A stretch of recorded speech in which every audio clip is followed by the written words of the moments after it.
चला की बाहेर व काय ग काय म्हणजे हो का हे इथं सगळं सामान पडलंय सगळं इचू काट्याचं 3 इंच आता तर बघितलं आलोय मागच्या जरा आठवड्यात. कामाला मदत करू लागायची तर लिस्ट चला चला चला आणि काय कीटक किड मुंगी काय तुला एवढं काय तसं मग 2 इंच बघितले होते मागच्या ह्याच्यात. काय मग काय तर भ्या वाटते बरं. कशाला काय म्हणते बरं जाऊ दे, एक प्रश्न विचारू का मी तुला याच्यावरून ते कीटक किडकावून मला एक प्रश्न सुचला विचारू का?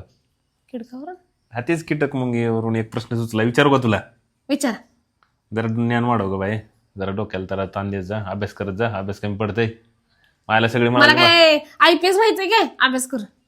अगं तसं नाही, ज्ञान वाया जात नाही. बरं जाऊ दे, बाकीचं फटाफटत बसलो. प्रश्न विचार का तुला एक? विचार. असा कोणता जीव आहे की त्याला डोळे नसतात?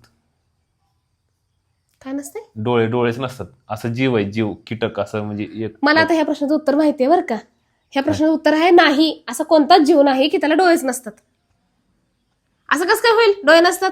बघायचं पार ढासाला परत त्या मुंगीला ह्याला त्याला सगळ्याला डोळे असतात. बरं जाऊ दे, एक काम करूया, तू कॉन्फिडन्स आहे नाही म्हणून. नाही ह्याचा प्रश्न बरं, तेच आहे. नाही हिने ऐक मला माझं. फसवायला उत्तर मला तर लागले. माहिती प्रश्न आहे. विचारते. बरं उत्तर मला माहिती आहे, माझ्यावर तुझा विश्वास नाहीये बरोबर. नाही मी काम करूया, आपण आहे ना आपल्या फॉलोअरला विचारू. मित्रांनो, तुमच्यापैकी कोणाला उत्तर येत असेल तर कमेंट करून नक्की उत्तर द्या. नाही, असं असा नाहीये. कोणता जीव आहे नाहीये. की त्याला डोळे नसतात? नसतेच असं. नक्की उत्तर द्या. आणि असा हा जीव आहे मला माहिती आहे, तुमच्यापैकी कोणीतरी एखादं कमेंट करून नक्की 100% सांगेल. तर त्या जीवाचं, त्या कीटकाचं, त्या प्राण्याचं नाव तुम्ही कमेंट करून उत्तर द्या. घ्या तुम्हीच घेऊन बसा त्या जीवाला. काय बी फालतू प्रश्न विचारते ते. द्या, कमेंट करून उत्तर द्या नक्की. आणि फॉलो करायला विसरू नका.